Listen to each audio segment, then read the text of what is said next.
Olá, seja bem-vindo a mais um podcast Conta aí TCM Rio, o podcast do Tribunal de Contas do município do Rio de Janeiro. Eu já convido você a seguir o nosso canal, apertar o sininho e aí você recebe todas as notificações sempre que um programa novo entrar no ar. Bem, o nosso bate-papo de hoje volta a falar sobre o mês da mulher. E a nossa convidada de hoje é a Gabriela Magnani Peixoto, que é auditora de controle externo do Tribunal de Contas do município do Rio de Janeiro. Gabriela, tudo bem? Olá. Pode ser Gabi? Pode, por favor. Todo mundo te conhece como Gabi, Prefiro. né? Gabi, seja bem-vinda aqui Obrigada. ao Conta aí TCM Rio. Você começou no tribunal em 2012, é isso? Isso. Já tem uma história aqui, hein? É, Né? 12 anos quase. 12 anos quase.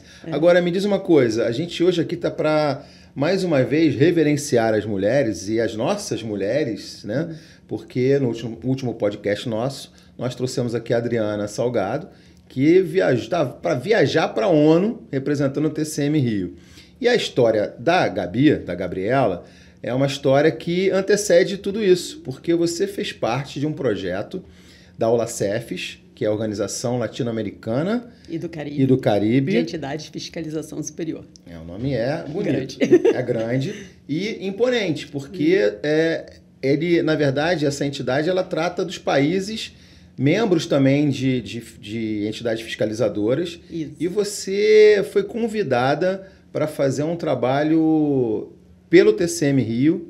E eu queria que você contasse essa história. Tem muita história para a Gabriela contar, mas a gente vai resumindo, vai chegando lá. Então, conta, vamos começar por aí, Gabriela. Que felicidade foi essa de você, em 2022, né? 2022. Tá recente. Vamos lá, conta pra gente. Bom, em 2022 a gente estava fazendo uma programação, né, que tinha saído no Plano Anual de Fiscalização para fazer um levantamento na Secretaria de Promoção da Mulher. E aí chegou um convite da Prefeitura do Rio. E aí chegou um convite da Tricom dizendo que a OLACEFES ia fazer essa auditoria coordenada. Então, aquela coisa, já que você está fazendo alguma coisa na mulher, por que você também não pega essa auditoria? Então, pegamos a auditoria e aí, por acaso, como a gente já estava dentro da Secretaria da Mulher, a gente deu uma adaptada no programa para poder fazer, tipo, um experimento para depois fazer o trabalho da OLACEFES. A auditoria coordenada foi uma auditoria que foram 12 países participantes, inclusive o TCU. A gente teve 8 estados brasileiros, o município do Rio e mais a província de Buenos Aires. O município do Rio representado pela Gabriela. Isso. Né? Aliás, tem um fato curioso, porque você dá uma explicação. Porque você parou lá a apresentação para dizer o quê? Sim. Conta pra gente. Porque quando eles botaram na tela, né, que seria a minha hora de apresentar, eles botaram Tribunal do Estado do Rio de Janeiro. Na hora eu falei, ei, não, é município. E eu expliquei para eles que, apesar de ser uma cidade, né, expliquei toda a questão do Estado federativo, nós tínhamos mais de 6 milhões de habitantes, né? E número expressivo até do que alguns países participantes. Nada contra o nosso TCE, mas é para referenciar o Tribunal de Contas do município do Rio de Janeiro, né? Agora, quantas pessoas foram envolvidas nesse projeto aí? Bom, Cada entidade fazia suas equipes, entendeu? Eu sei que tem entidades que tinham equipes muito grandes, de 2, 3, 4, 5 pessoas. Aqui no Rio, a gente começou, eu e mais a minha colega Zildete, só que no meio dos trabalhos ela precisou ser realocada em outro trabalho. Então, no meio da execução até o final do relatório... Ficou só a Gabriela? Ficou a equipe. Agora, a gente consegue, Gabriel, eu sei que esse relatório gerado pela OLACEFES, é um relatório de muitas páginas, mais de 180 páginas, é isso? A gente consegue resumir, porque, na verdade, todo esse trabalho foi em cima de políticas públicas voltadas para as mulheres, principalmente com a questão de violência contra a mulher e gênero. Né? E aí tem algumas curiosidades, né? Porque, por exemplo, a questão das leis, as similaridades que existem entre as entidades fiscalizadoras. Então, quem tem que contar isso aqui não sou eu, é você. Conta pra gente esses detalhes que chegam para esse relatório de mais de 180 páginas, mas que a gente possa contar aqui no nosso podcast. Vamos lá. Então, a OLACEFES era a terceira auditoria coordenada que ela estava fazendo sobre gênero. Ela agora já está na 4ª. E elas quiseram pegar um período bem específico, saber sobre as questões governamentais, quais foram as ações durante o período de isolamento social. Então, eles pegaram o período de 2019 como comparativo para os anos de 2020 e 2021, e eles queriam saber a resposta estatal à violência no caso das mulheres todas presas em casa, né? Por causa da questão do isolamento. O que a gente percebeu? A gente teve 2 oficinas presenciais. Uma foi no Paraguai, que foi uma oficina de planejamento. Então, lá a gente meio que fez um nivelamento, né, de conhecimentos, a gente apresentou um pouco sobre a nossa realidade, ouvimos muito sobre a realidade do país que estava nos recebendo. Inclusive, eu fiquei bem impressionada, porque o Paraguai ele tem muitas leis de violência contra a mulher já previstas, entendeu? Tinha umas que eu tive até que procurar, tipo telemática, midiática, coisas que a gente não tem aqui no Brasil. E a gente ficou vendo essas experiências, foram 3 dias de intensas oficinas, onde a gente se conheceu, conheci várias pessoas de vários países, e depois eu retornei para o Rio de Janeiro para começar o trabalho de execução. A matriz de planejamento veio pronta da OLACEFS, então ela era padrão para todos os países e estados, né? Na casa da cidade do Rio de Janeiro. Matriz que se chama são as perguntas, né? São as perguntas. É o questionário, né? O que a gente vai buscar na nossa auditoria, sim, entendeu? Eram 3 perguntas grandes, né? E às vezes estruturadas em subperguntas. E a gente viu que tinha uma cara bem de política pública, que é uma coisa nova, né? Aqui no tribunal. Você já entrevistou, sim, a Dani. Pois é. E aí, como eu estava muito acostumada em fazer conformidade, para mim foi a minha primeira auditoria de política pública, tanto que eu me apaixonei tanto que eu comecei a fazer mestrado agora em política pública. E o interessante é que depois, quando a gente retornou em maio para a segunda oficina, a presencial, no meio disso a gente teve várias oficinas, mas online. Quando a gente voltou em maio para a oficina presencial de apresentação dos achados, quando as pessoas expuseram, a gente pôde ver que eram muito parecidos os problemas, entendeu? A violência crescente, falta de dados unificados sobre violência contra a mulher, a questão cultural. E o interessante foi ver como os países tratam isso. Tem países que não existe nem um programa específico para a mulher. Já tem países que têm programas específicos, tem trabalhos, né, de conscientização. Durante o período de isolamento fizeram campanhas como aquela Silencia-se, ou você vai na farmácia e fala um nome X e aí sabe que você está sofrendo violência em casa. E todas essas experiências foram muito ricas para a gente, né? Esse retorno ao Chile, o primeiro dia foi só os países contando sobre os seus achados e as experiências nos seus países, né? Tem um detalhe também importante, você fala a questão das leis, né? Sim. E a gente aqui no Brasil tem uma referência clara, Maria né? da Penha. A Lei Maria da Penha. E como é que é essa questão das leis também nos outros países? Você já falou de políticas públicas, mas efetivamente leis, como é que foram essas referências dentro desse bate-papo que vocês tiveram durante esses encontros? A primeira pergunta era sobre a institucionalização, né? Então, eles perguntavam se a gente tinha adesão, se tinha feito... se a gente concordou com questões internacionais como a CEDAW, como a Convenção Belém do Pará e as nossas legislações nacionais e infra, né? O que a gente percebeu foi o seguinte, todos os países, se não, acho que todos são signatários dessas 2 convenções, e algumas coisas diferem internamente, né? Tem leis maiores. Aqui no Brasil, a gente inaugura com a Lei Maria da Penha, só que ela fica muito no âmbito doméstico, familiar, né? E a gente percebeu que nos outros países já existiam algumas leis como violência do trabalho, violência gestacional, outras que a gente ainda está começando a trabalhar aqui. O que a gente pode tirar desse aprendizado? O que todo mundo apoiou. Por mais que a gente tenha as leis, se a gente começar a trabalhar a questão cultural, a gente não vai ter uma mudança, né? Aqui, quando a gente fez a análise dos dados, né, que eu peguei dados do Brasil, do Tribunal de Justiça, do Instituto de Segurança Pública e da Saúde, a gente percebeu que os dados não se comunicam. Que é o que eu falei, os dados unificados. E ali, pegando os dados brutos do Instituto de Segurança Pública... Do ISP. Do ISP. Eu percebi que, inclusive, lá os dados são tabulados por data de comunicação do fato e não de ocorrência. Então, assim, a gente precisa entender muito como trabalhar esses dados. E o que a gente percebeu é o seguinte, se você olhar o dado bruto, lá o dado que eles fornecem no dossiê mulher, o ISP faz o dossiê mulher acho que desde 2008, se eu não me engane. Houve uma queda nos crimes de violência, só que houve um aumento no maior deles, que foi o feminicídio. Então, provavelmente, a gente não pode afirmar, porque a gente não conseguiu reunir evidência suficiente pela falta de dados, de informações, que o fato da mulher não conseguir chegar a esses locais de proteção, mantendo ela em isolamento com o agressor, fez chegar ao máximo da violência, que é o óbito.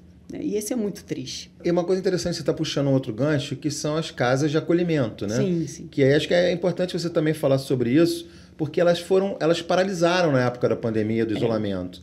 E esses dados apareceram nesse relatório também durante esses encontros, né, Gabi? Quando começou a questão de todo mundo fica em casa, ninguém sai, os locais de atendimento das mulheres realmente fecharam. A única evidência que a gente teve foram que distribuíram cartazes com o número de WhatsApp para atendimento dessas mulheres. Inclusive, não estava nem funcionando o abrigo sigiloso durante esse período. Ele ficou um tempo sem funcionar e depois que o município conseguiu um outro endereço. Para a gente que fez a auditoria, ficou um pouco triste isso, né? E assim, a gente estava quase desanimando quando a gente chegou na Guarda Municipal e a gente teve uma grata surpresa, que foi a Ronda Maria da Penha, que foi criado nesse período de 2021, e que é um trabalho muito legal que a Guarda Municipal faz, que não é só o acompanhamento das mulheres, né? Recebimento, né? Ajuda, mas ela acompanha as vítimas que têm medida protetiva diretamente do Tribunal de Justiça. O Tribunal de Justiça, ele oficia na própria mandato judicial, né, que vá para a GM acompanhar essa vítima. E aí eu estive lá, conversei com a Líder Glória, que é uma pessoa incrível, eu achei o trabalho deles incrível, assim, tipo, eles não têm orçamento próprio. Líder Glória, você falou aqui, vamos explicar quem é a Líder Glória. Pode falar, porque eu quero ver se a gente convida ela, né, para fazer um podcast. A Líder aqui. Glória é a pessoa que faz a Ronda Maria da Penha acontecer, né? Ela com a equipe dela é uma apaixonada. Eu espero que vocês tragam ela aqui, porque ela vai ter muito a acrescentar. E, assim, pelo menos assim, a satisfação que eu tive como mulher, né? E como pessoa que já vivenciou a violência, né? Acho que a maioria das mulheres, de alguma forma, já vivenciou algum tipo de violência. Saber que, pelo menos, alguma ação estatal, né? No caso do município, teve, né? Uma coisa boa para a gente, né? Mas, fora isso, os locais de atendimento, até a própria Sala Lilás da Saúde ficou um período fechada, entendeu? A gente viu que realmente foi muito difícil, nesse período de isolamento social, o município se adequar e continuar atendendo as mulheres com o mínimo necessário, né? Agora, Gabriela, vamos lá. A gente aqui também tem a nossa questão política, né? De políticas públicas dentro do próprio tribunal, e a gente está muito de olho também já nessa Agenda 2030 da ONU, né? Então eu queria que você... Olha o sorriso, você abriu um sorriso agora maravilhoso. Então isso já reflete um avanço significativo para quem trabalha aqui no Tribunal de Contas, essas trocas que estão acontecendo. A gente esse ano está fazendo o mês inteiro, né, de ações e atividades culturais, de conscientização, exposição, para que a mulher realmente seja, mais uma vez, colocada no seu lugar de fato de direito. E aqui eu estou falando isso, né, não numa postura de fala, né, mas de permissão, porque eu acho que isso é valorizar o trabalho que todo o corpo, né, gestor do tribunal está fazendo. E a nossa Agenda 2030 está dando esse sorriso todo por quê? Conta pra gente. Então, eu achei muito interessante porque também nessas oficinas, essas trocas que a gente teve a oportunidade, a gente trabalhou direto com um grupo de trabalho de gênero, que é da Controladoria do Chile. Entendeu? E as meninas fazem um trabalho excepcional. Não são só mulheres na equipe, existem homens também, mas ela é encabeçada por mulheres. E eu descobri que lá eles estão muito avançados, a Controladoria do Chile. Eles têm manuais, ele tem manual de escrita, manual de conduta, tudo não só de gênero, mas de não discriminação. Sim. Porque a gente tem que pensar que essas pautas que a gente fala que são de minorias, que se você pensar numericamente, não são minorias, e a gente falando de mulheres, falando de negros, no âmbito geral, pardos e pretos, nós não somos minoria hoje em dia no censo, mas a gente ainda ocupa espaços de minoria nos lugares de decisão. E só quando a gente pega essas pessoas e consegue colocar nos espaços de decisão as pessoas que fazem as leis, que a gente consegue pensar num planeta mais igualitário, né? O mais interessante da Olacef não foi só o trabalho, foi a preparação. Eles tiveram muito cuidado em nivelar os conhecimentos. Então, a gente fez quase 100 horas de curso. Um dos cursos que eu achei muito interessante foi o de igualdade de gênero, foram 25 horas de curso. E lá, no final, eles pediam para a gente fazer um mapa mental sobre qual... eu ia perguntar desse mapa mental. A gente, vou pedir até para o pessoal aqui da edição colocar essa foto do mapa mental, essa imagem, olha só como é que tá bonita. E é desenhado, né? Eu vou desenhar. Eu sou artista. Você fez na mão, né? Exatamente. A artista plástica, né, fez na mão. Então tá aí o mapa apresentado. Conta um pouquinho para a gente desse mapa. Eles queriam que a gente explicasse no final do conteúdo, né, do curso, qual a importância de você trabalhar a igualdade de gênero, né, política de gênero dentro das entidades de fiscalização superiores. Quais são os benefícios internos e externos. E o que mais veio assim, que caiu assim, falei assim, mas é claro, é óbvio, se a gente trabalha a política de gênero dentro do nosso órgão, os auditores vão começar a fazer perguntas sobre a política de gênero para fora do órgão. E assim a gente vai ficar melhor na questão de análise das políticas públicas para essas parcelas da sociedade que, às vezes, não têm políticas pensadas por elas, entendeu? Pensadas para elas, mas não por elas. E só quando uma pessoa que vive aquilo tem total conhecimento de pensar problemas para aquilo, né? Por mais que a gente tente se colocar no lugar, nunca é exatamente um lugar. Eu me coloco no lugar de uma mulher, mas eu não sei o lugar de uma mulher negra. Eu não sei o lugar de uma mulher negra que tem uma questão física, entendeu? Então, assim, só quando a gente tiver essa representatividade nos espaços de poder, que eu acho que a gente pode pensar no cumprimento da Agenda 2030, pelo menos em algumas daqueles, né, dos ODS. Gabriela, olha só, a gente está chegando aqui ao final, que é um bate-papo que é delicioso, como eu falei. Tem que repetir mais vezes para a gente... Aquela história, né, da educação. A educação é uma eterna repetição. Sim. Quanto mais você repete, você consegue, de alguma forma, colocar, né, as questões mais sensíveis à sociedade para a gente debater de forma assim como a gente está fazendo aqui. Agora, eu queria falar um pouquinho da Gabriela, que, além de tudo isso, você se apaixonou por uma outra atividade fora daqui, que é o quê? Eu escalo. Você faz escalada. A Gabriela faz escalada. E dentro da escalada, claro que você não ia ficar inquieta, porque quem faz montanha não se torna uma pessoa inquieta, né? Você acabou também absorvendo e apropriando esse teu conhecimento para dentro de alguns núcleos voltados para esses grupos de montanha. Isso. Queria que você contasse essa inspiração também para a turma da montanha que está acompanhando a Gabriela aqui no nosso podcast quanto a ITCM Rio. Então, quando eu comecei no montanhismo, né, isso foi muitos anos atrás, a escalada veio depois, né? E quando a escalada surgiu, eu escalava muito na companhia de homens. E eu tive um problema com um dos meus parceiros de escalada. Foi um infortúnio horrível. E aí, na época, eu fui acolhida por algumas escaladoras. E a gente vendo que isso acontecia com frequência, a gente começou a criar vários coletivos de mulheres. E hoje em dia, eu só escalo 99% das vezes com mulheres, faço parte de vários coletivos, a gente tem grupo de acolhimento, a gente tem grupos de escaladoras por todo o país e, inclusive, a gente faz eventos e reuniões, que é a invasão feminina, que acontece com escaladoras e montanhistas. E o objetivo mesmo é a gente trazer a discussão, a gente não é ocupar espaços, mas apenas fazer que o espaço seja agradável a todos, né? Da mesma forma que a gente fala que existe violência contra a mulher no dia a dia, em casa, também existe também dentro dos esportes. Ainda mais um esporte como a escalada, que alguns anos atrás era praticamente dominado por homens.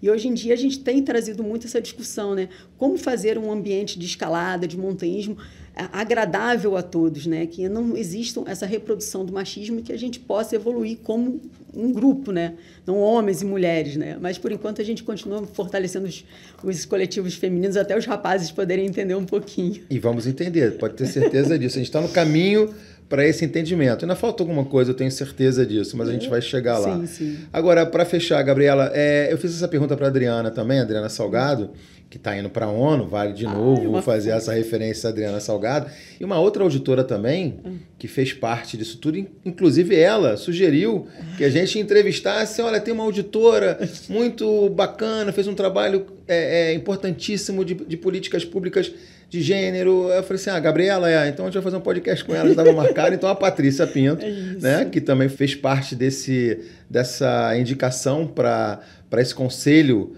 que o TCM Rio está fazendo junto à ONU. Então, fazer referência aqui à Patrícia também. Agora, de onde vem, a pergunta é essa, de onde vem essa paixão pela auditoria? Então, primeiro eu vou falar um pouquinho sobre as nossas amigas, e depois eu vou falar sobre a auditoria. Por favor. Eu tive a sorte, né, durante a auditoria da LOASEFES, a minha supervisão inicial foi com a Adriana. A Adriana passou a ser inspetora-geral e aí a Patrícia pegou a parte de execução e relatório. E, no meio disso tudo, eu ainda tive apoio da Dani, né, da Daniele. E, assim, foram 3 mulheres incríveis que ajudaram muito o meu trabalho, principalmente quando eu fiquei equipe. Eu precisei muito do apoio delas, eu sou muito grata. Acho que o trabalho só saiu porque a gente trabalhou todas em equipe e todas queriam fazer um bom trabalho. E a minha paixão por auditoria. Ninguém nasce falando assim, eu vou ser auditor quando crescer. É interessante isso, né? Eu queria ser palhaço. Minha mãe falou, não, palhaço não rola, você arruma outra profissão. Mas tudo bem. E eu fazia na faculdade, né, Universidade de Belas Artes, o Fundão. Quando eu me formei, eu tinha um filho pequeno, precisava ganhar dinheiro, e aí pensei em estudar para concurso, né? Acho que hoje em dia a maioria da população, quando não vai para a iniciativa privada, vai estudar para concurso. E minha carreira inicial, eu queria área policial, porque eu sempre gostei dessa questão investigativa. Então, eu tentei Polícia Federal, não sei o quê, mas acabei vindo parar no Tribunal de Contas, que não era o meu foco inicial. Foi um por acaso. Sabe aquele concurso que você faz no meio de concursos e você acaba passando, ficando? E eu ainda bem. Sabe? Quando eu mirei no urubu, acertei o passarinho. Adoro o tribunal, me dá a oportunidade de fazer um trabalho, sabe? Principalmente agora com essa viés de política pública, que eu estou apaixonada. E encarar o mestrado junto com o trabalho, com a auditoria na rua, é pesado, sabe? E é um montanhismo que eu não largo. É pesado. Mas a questão de você chegar, você identificar, você ver um problema, você auxiliar para que isso ocorra de forma melhor para a comunidade, né? Eu acho que é isso o que mais me apaixona.